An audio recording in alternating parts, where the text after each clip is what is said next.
Hello, my name is Anthony Barogas with AIBA Communications, here with another review. Today we're talking about the F&V R300 Ringlight.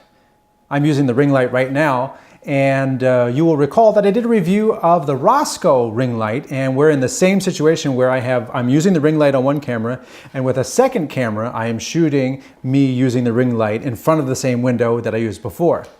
A couple key differences with this ring light. This ring light has 300 LEDs aiming at the person, whereas the Rosco light had the LEDs aiming into a substrate which had just provided glow.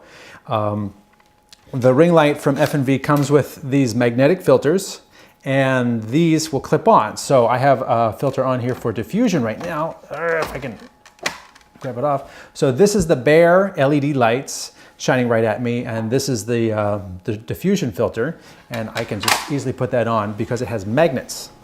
So adding a filter is quite easily done. If I want to convert it for tungsten for indoor use, I add the tungsten filter, and it's like that.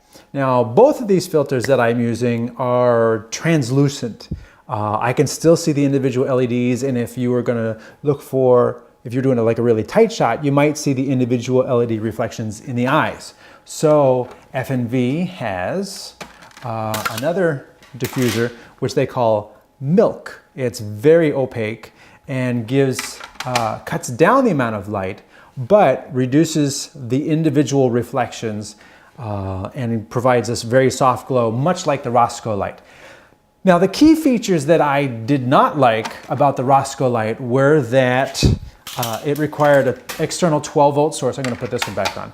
It required a 12-volt source, external, and the dimmer was external as well. And I said, gosh, I would love it if the dimmer was built in and that you could attach a Sony battery directly to the LED ring light itself.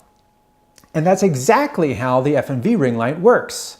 I have the Z96 back there, and it's shooting this ring light.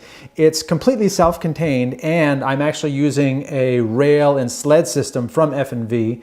I don't see it on their website right now, but at one point it was part of the system, and that's how I got it for review. This light, if I reach past the one corner here, has a dimmer on it, so it's nice that I could easily increase or decrease the amount of light filling my face. And on this side is where the battery is. Now, that's very convenient. It comes with the small NPF battery, and it lasts for quite some time. I don't normally use it at full power. I just use this to fill a face. I don't use it to provide room light or like a real light. Although these things are so powerful so that if you do take the filters off and crank this baby up, you can actually use this as a stand light. You can use it as a room light. You could use it as an effect light with a gel on top, because these don't get hot. I can put my hand right on it and it doesn't not get hot. So that's one of the many key features of this light. Now, I can't directly see how well it's illuminating my face. Let's see if I look over there. There, now it's a little better. Another one of the key features is it has a CRI of only 85. A lot of the LED lights coming out now are in the 90s, like 92, which has a better color rendition index, better looking skin tones. This one doesn't quite have that, but then again, if you're going to add, the tungsten filter, it's going to add a little bit of color to it as well.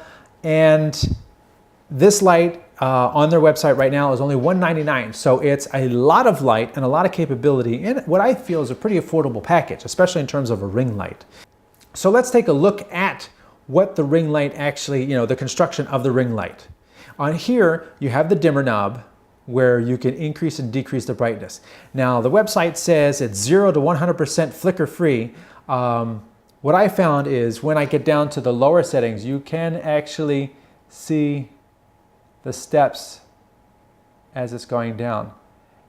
So I wouldn't exactly call it step free. You can definitely see the steps as you increase. In the middle, it's not as noticeable because you've already got so much light. So the percentage of change is the same, but within the whole realm of how much light you're throwing, the percentage of change is much smaller.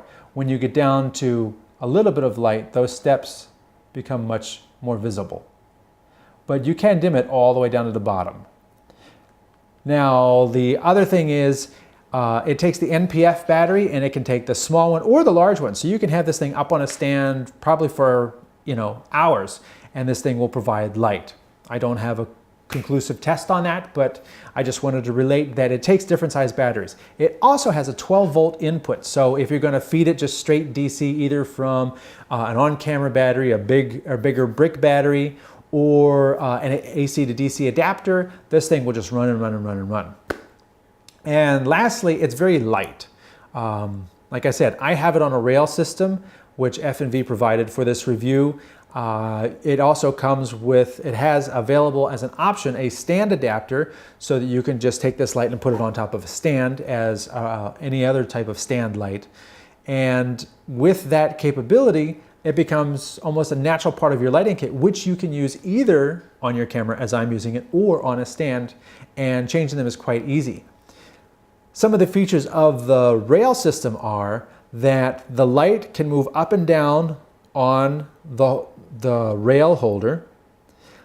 It can slide along the rails, and then the mount for the camera can move forward and back to place the lens. I have the lens ending right about where the LED light begins, and you can change the height of the camera. So within this package, I can get the height of the camera to a certain height that I like, and then I can move the height of the ring light to make sure that the lens is directly in the center of it. So this has been a quick look at the R300 Ringlight from F&V. My name is Anthony Barocas. Thanks for watching.